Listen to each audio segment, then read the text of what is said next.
Hello to all. जो BSc third के student zoology से जिनके पास विषय है तो उसके सिलेबस को आज मैं डिफ़ाइन कर रहा हूँ। और इस सिलेबस में जो भी इम्पोर्टेंट चीज़ें हैं उनको भी मैं कवर करूँगा। और यूनिट वाइज सिलेबस है, एक एक टॉपिक को मैंने अलग कर दिया है। तो आप लोग अपनी कॉपी पेन लेके बैठ जाइए। जो भी चीज़ मैं यहाँ पर बताऊँगा उसे नोट भी कर सकते हैं। इंपॉर्टेंट क्वेश्चन भी शेयर करूँगा आप लोगों से। और अपकमिंग एग्ज़ाम में क्या संभावना है क्वेश्चन आने की वो भी मैं बताऊँगा।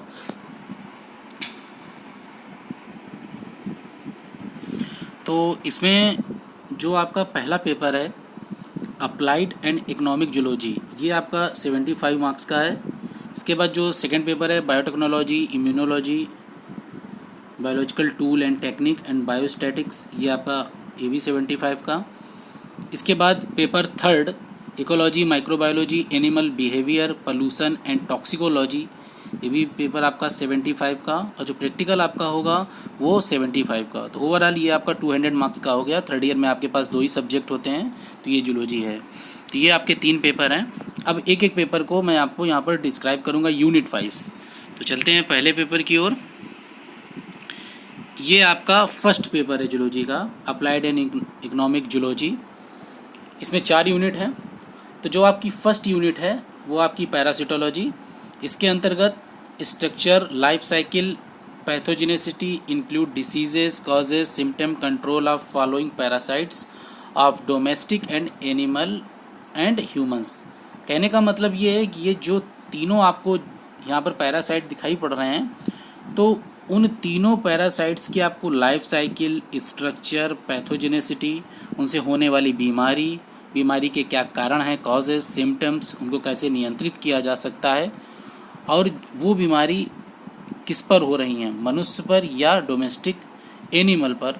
तो इन सब के बारे में आपको नोट करना है, सबके बारे में आपको स्टडी करनी है, पढ़ना है। तो इसमें जो पहला आपका पैरासाइट है वो इंटोमीबा हिस्टोलिटिका है। अमीबा हिस्टोलिटिका की आपको लाइफ साइकिल, उसका स्ट्रक्चर, पैरासिटोलॉजी, डिसीज़ सब पढ़ने हैं। अगला है गियार्डिया, इसके बारे में भी वही सारी चीज़ें आपको स्टडी करनी जो ऊपर दिया है। एंड द लास्ट इज़ वूचेरिया, इसके बारे में भी कि इसकी लाइफ साइकिल क्या होती है, पैथोजेनेसिटी क्या है, डिसीज़ कौन सी है फैलाता है, और ये लाइफ साइकिल किस पर पाई जाती है। तो ओवरऑल फर्स्ट यूनिट में आपको ये सारी चीज़ें स्टडी करनी है। इसके बाद आपका है सेकेंड यूनिट। सेकेंड यूनिट में भी जो वेक्टर और पेस्ट दिए गए हैं उनकी लाइफ साइकिल और उनका क्या कंट्रोल है उसके बारे में स्टडी करनी है। तो उसमें जो पहला आपका है गुंडी बग है। गुंडी बग क्या है, इसकी लाइफ साइकिल क्या है, ये किस पर डिसीज़ क्रिएट करता है, उसके बारे में आप लोगों को पढ़ना है। देन उसके बाद sugar cane leaf hopper, same उसकी भी लाइफ साइकिल और कंट्रोल। तीसरा है रोडेंट्स, रोडेंट्स क्या होते हैं और कैसे उनको कंट्रोल किया जा सकता है। इसी यूनिट में 2 चीज़ें आपको और स्टडी करनी है। टर्मिट्स क्या होते हैं, उनकी लाइफ साइकिल, टर्मिट्स को कैसे कंट्रोल किया जा सकता है। और लास्ट में मॉस्किटो, आप लोग जानते होंगे तो मॉस्किटो से कौन सी बीमारियाँ होती है, मलेरिया, और उनको कैसे नियंत्रित किया जा सकता है। तो ये आपकी सेकेंड यूनिट हो गई। After this third unit. Third unit आपकी एनिमल ब्रीडिंग और कल्चर से संबंधित है। ये बहुत इंपॉर्टेंट यूनिट है, सबसे ज़्यादा क्वेश्चन इस पेपर में इसी यूनिट से बनते हैं, बड़ा टॉपिक भी है। इसमें पहला आपका है एक्वा कल्चर। एक्वा कल्चर का मतलब क्या होगा कि ऐसे जीव जंतु जिनको मतलब जलीय जीव जिनका मतलब जिनको यूज़ किया जाता है फर्दर, न्यूट्रिएंट्स वैल्यू उनकी क्या है, कैसे उनको आगे फूड प्रोडक्ट में कैसे उनको डेवलप किया जाता है, तो उसके बारे में सारी स्टडी करनी है। देन इसके बाद पीसी कल्चर, मत्स्य पालन भी बोलते हैं। इसमें आपको बंद ब्रीडिंग, ये सारी चीज़ें जब क्लास आगे के लेक्चर में बताऊंगा तो उसमें सारी चीज़ें एक्सप्लेन करूंगा। देन उसके बाद पोल्ट्री, मुर्गी पालन जिसको बोलते हैं। सेरी कल्चर में जो सिल्क जिससे मिलता है, किससे मिलता है, क्या लाइफ साइकिल है, क्या उपयोगिता है।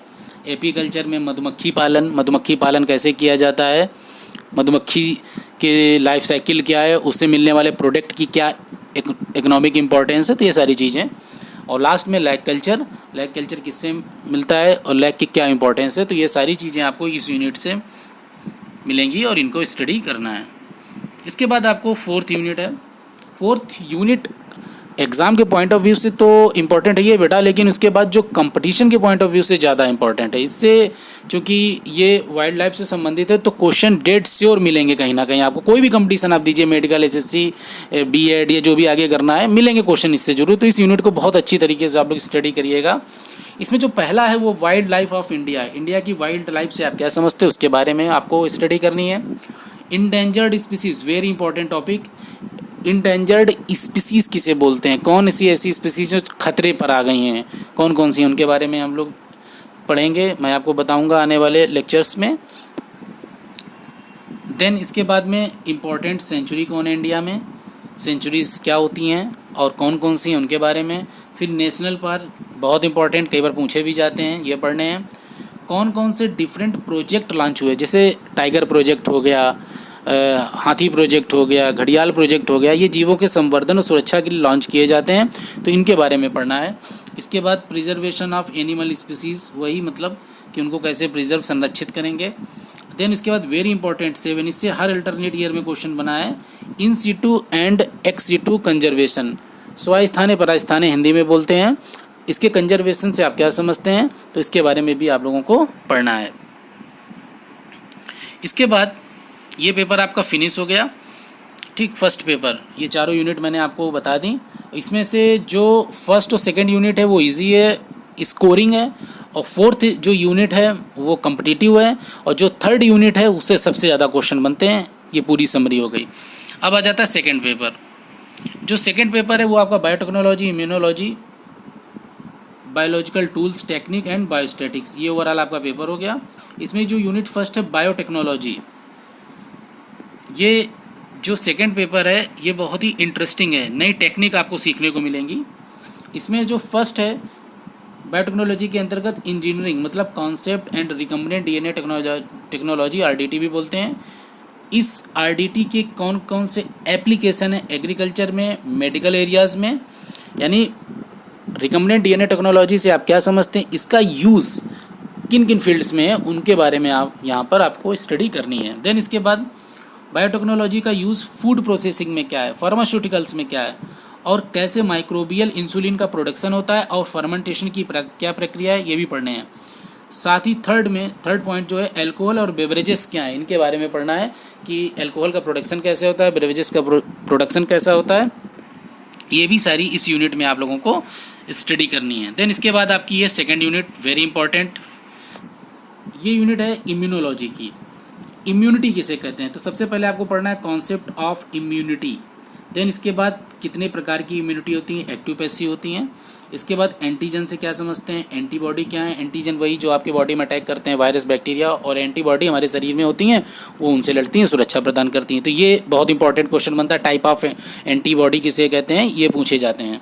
इसके बाद में फिर वैक्सीन से आप क्या समझते हैं, ये बहुत इंपॉर्टेंट इस साल क्वेश्चन हो सकता है, क्योंकि इस समय कोविड चल रहा है, तो जब भी ये आप क्वेश्चन अपकमिंग आ सकता है कि वैक्सीन से आप क्या समझते हैं। इसके बाद इम्यूनोलॉजिकल रिएक्शन, यानी हमारी बॉडी में कौन कौन सी इम्यूनोलॉजिकल रिएक्शंस होती, क्या रिस्पॉन्ड करती हैं, तो उनके बारे में भी स्टडी करनी है। तो इस प्रकार ओवरऑल ये आपका सेकेंड यूनिट फिनिश हो गई। देन इसके बाद में है यूनिट नंबर थर्ड यूनिट में कई चीज़ें हैं, मैंने इसको यहाँ पर सेपरेट कर रखा है एक point wise. Tools and technique पढ़ने हैं, यानी बायोलॉजिकली जो आजकल टूल्स का मतलब समझ रहे हैं, जैसे आप लोग ब्लड टेस्ट कराने गए तो वहाँ पर कौन कौन से इंस्ट्रूमेंट होते हैं, तो उनके वो टूल्स हो गए। तो इसी में सबसे पहले पीएच मीटर। पीएच मीटर के द्वारा विभिन्न सब्सटेंसेस का, फ्लूइड का, इनका पीएच मापा जाता है कि एसिडिक है या बेसिक। इसके बाद कैलोरीमेट्री, इसकी स्टडी करनी है। माइक्रोटोम, इसके द्वारा छोटे छोटे पीस किए जाते हैं जिनके द्वारा इलेक्ट्रॉन माइक्रोस्कोप में देखा जाता है। स्पेक्ट्रोफोटोमीटर, डेंसिटी मापी जाती है। इसके बाद सेंट्रीफ्यूज, तत्वों को उनके घनत्व के आधार पर अलग अलग किया जाता है इस मशीन में। इसके बाद माइक्रोस्कोप, आप लोग जानते होंगे जो लैब में होता है साधारणतः सिंपल कंपाउंड माइक्रोस्कोप होता है, लेकिन यहाँ पर आपको लाइट माइक्रोस्कोप, जो मतलब उसके बाद जो इलेक्ट्रॉन माइक्रोस्कोप है उसको भी स्टडी करनी है। इसके बाद क्रोमेटोग्राफी क्या बोलते हैं, paper chromatography, thin layer chromatography, ये सारी स्टडी करनी है। और लास्ट में इलेक्ट्रोफोरेसिस, इसमें जो डीएनए होता है उसको सेग्रीगेट किया जाता है, तो ये जेल इलेक्ट्रोफोरेसिस बोलते हैं। तो जब आप लोगों को मैं इसके लेक्चर अब मैं आपको बताऊंगा तो आप लोगों को अच्छी तरीके से समझ में आएगा। तो ओवरऑल ये बहुत ही इंटरेस्टिंग यूनिट है, यूनिट नंबर 3। इसमें इतना ही है। इसके बाद इस पेपर की सबसे लास्ट यूनिट है यूनिट नंबर 4। ये थोड़ा सा बायोलॉजी वाले स्टूडेंटों को टफ लगती है क्योंकि ये मैथमेटिकल यूनिट है, यानी बायोस्टैटिक्स। इसमें स्टैटिक्स पढ़ना, सांख्यिकी हिंदी में बोलते हैं। सबसे पहले इसमें जो फर्स्ट टॉपिक है वो आपका होगा सैम्पलिंग, किसे बोलते हैं, रैंडमली हम लोग चीज़ों को सिलेक्ट करते हैं स्टडी करने के लिए, दैट इज़ कॉल्ड सैम्पलिंग। इसके बाद में मेजरमेंट ऑफ सेंट्रल टेंडेंसी, इसमें आपको मीन, मीडियन और मोड, हिंदी में बोलते हैं मध्य, माध्यिका, माध्य, इन चीज़ों के बारे में स्टडी करनी है कि इनके फार्मूले क्या है, कैसे इनको निकाला जाता है क्वेश्चन। देन इसके बाद में आप लोगों को थर्ड पॉइंट डिस्पर्सन, यानी इसमें आपको variance, standard deviation and standard error के बारे में स्टडी करनी है, इनके फार्मूले क्या हैं, कैसे इनसे क्वेश्चन निकाले जाते हैं, ये बारे में। और the last fourth is the correlation and regression, क्या होता है इसके बारे में आप लोगों को स्टडी करनी है इस यूनिट में। तो ओवरऑल आपका ये सेकंड पेपर भी फिनिश हो गया। इम्यूनिटी बहुत इंपॉर्टेंट है इसमें, बायोटेक्नोलॉजी बहुत इंपॉर्टेंट है। जो बच्चे MSc करने जा रहे होंगे उनके लिए ये पेपर बहुत इंपॉर्टेंट है क्योंकि वहाँ पर ये बहुत ही डीपली चीज़ें हैं, तो इसको अच्छी तरीके से आप लोग इस पेपर को लर्न कीजिएगा, फिनिश कीजिएगा। इसके बाद आपका है लास्ट पेपर जूलॉजी का, ecology, microbiology, animal behaviour and pollution, toxicology. इसमें जो फर्स्ट यूनिट है इसमें पहले आपको स्टडी करनी इकोलॉजी, इकोलॉजी किसे कहते हैं, ठीक, उसके बारे में आप लोगों को स्टडी करनी है। देन उसके बाद में इकोसिस्टम, इकोसिस्टम के अंतर्गत क्या क्या पढ़ना है वो मैंने यहाँ पर चीज़ें समराइज़ की हैं। इकोसिस्टम का कॉन्सेप्ट, कंपोनेंट्स कौन से हैं, फंडामेंटल ऑपरेशंस कौन से हैं। इसके बाद एनर्जी फ्लो, ये टिप्पणी बहुत पूछी जाती है, शॉर्ट नोट्स तो इस यूनिट से बहुत आते हैं। इसके बाद फूड चेन किसे बोलते हैं, जो खाद्य स्तर होते हैं, खाद्य श्रृंखला में जो आपस में जुड़े हुए होते हैं इनको फूड चेन बोलते हैं, एक दूसरे पर निर्भर होते हैं। इसके बाद में फूड वेब क्या होता है, अनेक फूड चेनें मिलकर फूड वेब बनाती हैं। इसके बाद ट्रॉपिक लेवल्स क्या होते हैं, जो प्रोड्यूसर, कंज्यूमर, डिकम्पोज़र, वो हर लेवल पर अलग अलग ट्रॉपिक लेवल हैं, उसके बारे में स्टडी करनी है। इकोलॉजिकल निच क्या होता है, एक पर्टिकुलर प्लेस पर जो फंक्शन ऑर्गेनिज्म करते रहते हैं उसी को निच बोलते हैं, उसके बारे में। एंड देन फिर एबायोटिक और बायोटिक फैक्टर क्या हैं, ठीक, कौन कौन से बायोटिक फैक्टर हैं, कौन कौन से इकोसिस्टम के एबायोटिक फैक्टर्स हैं, उनके बारे में स्टडी करनी है। इसके बाद अगला है इसी में पॉपुलेशन, इसके बारे में हम लोगों को स्टडी करनी है। और इसके बाद में जो बी है ecological succession, aquatic, terrestrial, aerial, arboreal, इसके बारे में स्टडी करनी है। सक्सेशन का मतलब आप शॉर्ट में समझ लीजिए, जैसे कोई एरिया है वहाँ पर पूरी लिविंग कंडीशन ख़त्म हो जाए, कुछ भी आ जाए और नया डेवलपमेंट होना, तो उसी को हम लोग सक्सेशन बोलते हैं। अपकमिंग क्लास में आप लोगों को मैं एक एक चीज़ यहाँ पर क्लियर करूँगा। तो इस प्रकार यूनिट फर्स्ट कंप्लीट। देन इसके बाद है आपकी सेकेंड यूनिट माइक्रोबायोलॉजी, इस यूनिट है। ये यूनिट आप लोग BSc फर्स्ट ईयर में जिन स्टूडेंट ने अच्छी तरीके से बॉटनी का फर्स्ट पेपर पढ़ा था, अगर वहाँ पर उनके नोट्स रखे हैं तो ये यूनिट उसी से कवर हो जाएगी। मैं यहाँ पर क्लियर कर दे रहा हूँ। यहाँ पर आपको बैक्टीरिया और वायरस जो आपने वहाँ पढ़ा था वही यहीं पढ़ना है। पूरा बैक्टीरिया पढ़िएगा, पूरा वायरस पढ़िएगा। बैक्टीरिया में बैक्टीरियल डिसीज़ के बारे में ज़्यादा डीपली पढ़िएगा, स्टडी करिएगा, और बैक्टीरिया का क्या स्ट्रक्चर है, ग्राम नेगेटिव क्या ग्राम पॉजिटिव, और उसका रिप्रोडक्शन।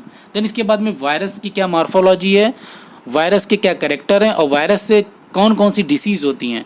तो थर्ड ईयर में डिसीज़ पर ज़्यादा फोकस किया जाता है, तो ये इस यूनिट में है आपका।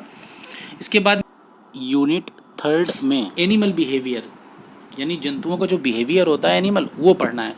तो उसी में पहला है आपका इंट्रोडक्शन ऑफ इथोलॉजी क्या होता है, फिर उसके बाद में साइकोबायोलॉजी क्या होता है, पैटर्न ऑफ बिहेवियर क्या होता है, बिहेवियर्स के जो पैटर्न है, टैक्सेस, रिफ्लेक्सेस, इंस्टिंक्ट, मोटिवेशन, वो। उसके बाद बायोरिदम्स क्या हैं, इसके बाद लर्निंग एंड मेमोरीज़ क्या होती हैं, इनके बारे में स्टडी करनी है। देन लास्ट में migration of fishes and bird और फिश कैसे माइग्रेट करती हैं, एक स्थान से दूसरे स्थान पर क्यों जाती हैं। तो ओवरऑल ये सारी चीज़ें इस यूनिट में स्टडी करनी है। इसके बाद इस पेपर की जो लास्ट यूनिट है फोर्थ, इसमें आपको पोल्यूशन एंड टॉक्सिकोलॉजी के बारे में स्टडी करनी है। सबसे पहले कॉन्सेप्ट, सोर्स, टाइप, यानी कि जो आपका एयर, वाटर, सॉइल, नॉइस और रेडिएशन पोल्यूशन है उनके कॉजेस पढ़ने हैं और उनके कंट्रोल पढ़ने हैं ओवरऑल, कि एयर पोल्यूशन कैसा होता है, वाटर पोल्यूशन कैसे होते हैं, कौन कौन से फैक्टर हैं जो इन पोल्यूशन को क्रिएट करते हैं और कैसे इन पोल्यूशन को कंट्रोल किया जा सकता है। आफ्टर दिस आपको पढ़ना है second point, exposure of toxicants, route of exposure and duration and frequency of exposure. जो टॉक्सिकेंट्स हैं उनके एक्सपोजर्स क्या हैं, उनके बारे में स्टडी करनी है। और लास्ट में dose response relationship categories of toxic effect, इसके बारे में आपको डीपली स्टडी करनी है। थोड़े टॉपिक आप लोगों को थोड़ा सा टफ लग रहे होंगे, नए हैं ना, आप लोगों को ये कभी पढ़े नहीं हैं। जो मेडिसिन की डिस्कवरी होती है उसमें कैसे डोज दी जाती है, तो जो लेक्चर लूँगा, तो जब लेक्चर अपलोड करूँगा तो ये चीज़ें आपको बहुत ईजी लगेंगी, पूरा क्लियर कर दूँगा। तो ओवरऑल इस प्रकार ये जो जूलॉजी का पूरा तीनों पेपर थे मैंने यहाँ पर डिफ़ाइन कर दिया। एक एक चीज़ आपको संभवतः क्लियर आ गई होगी। अपकमिंग वीडियो में मैं जो बीएससी थर्ड ईयर से रिलेटेड इम्पॉर्टेंट बुक हैं वो भी मैं उसका भी एक वीडियो लेके आऊँगा आप लोगों के सामने कि कौन कौन सी बुक से आप स्टडी कर सकते हैं। वीडियो मैं बेटा धीरे धीरे डालूंगा, वीडियो में ऐसा डालूंगा जो आप लोगों को एक एक बिंदु क्लियर हो जाएगा, किसी प्रकार कोई भी कन्फ्यूजन नहीं रह जाएगा। तो आशा है मेरा वीडियो अच्छा लगा होगा। अगर मेरा प्रयास आप लोगों को अच्छा लगता है तो प्लीज़ ज़्यादा से ज़्यादा इसको सब्सक्राइब कीजिए, शेयर कीजिए, उससे मुझे प्रेरणा मिलती है। और आप लोगों के लिए मैं बहुत मेहनत करके अपकमिंग जो भी वीडियो मेरे आएंगे उसमें कुछ नया देखने को मिलेगा। Thank you.